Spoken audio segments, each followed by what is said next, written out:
Mali qui a vécu dans les errements et dans des erreurs. Moussa Traoré, certainement l'un des personnages politiques qui aura le plus marqué l'histoire de la République du Mali. Pendant presque 23 années de dictature sous son régime autoritaire, de nombreuses manifestations citoyennes ont été menées pour demander l'abolition du parti unique et l'adoption d'un système démocratique dans lequel la population pourra faire prévaloir ses droits librement.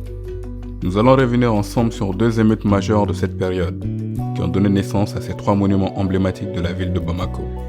Le monument Abdul Karim Kamara, dit Cabral, la place du Carré des Martyrs et le monument des Martyrs.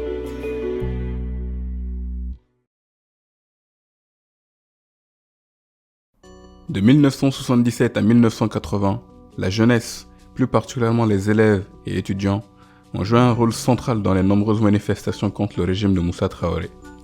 Au départ, ils militent pour s'opposer à la mise en place d'une sélection pour entrer dans l'enseignement supérieur.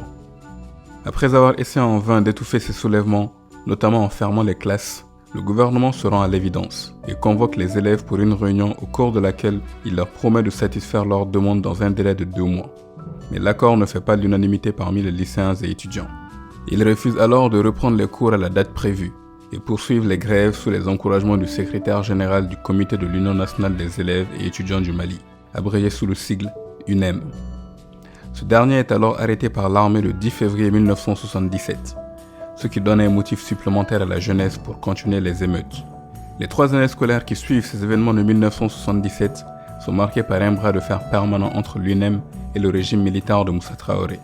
Mais les soulèvements de janvier 1980 prennent une ampleur sans précédent et se propagent sur toutes les grandes villes du pays, et en particulier à Ségou, où de nombreux étudiants sont arrêtés et emprisonnés.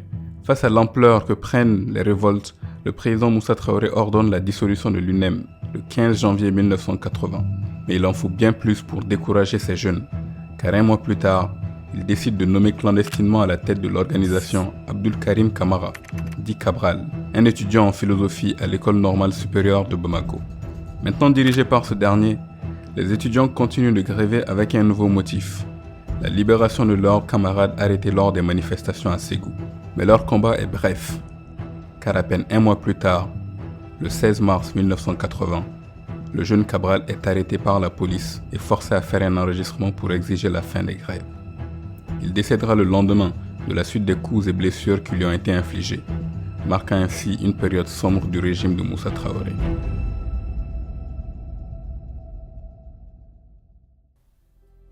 C'est en ce sens que ce monument a été construit au centre de Bamako en mémoire au jeune Cabral, dont l'assassinat est commémoré chaque année depuis la chute de Moussa Traoré.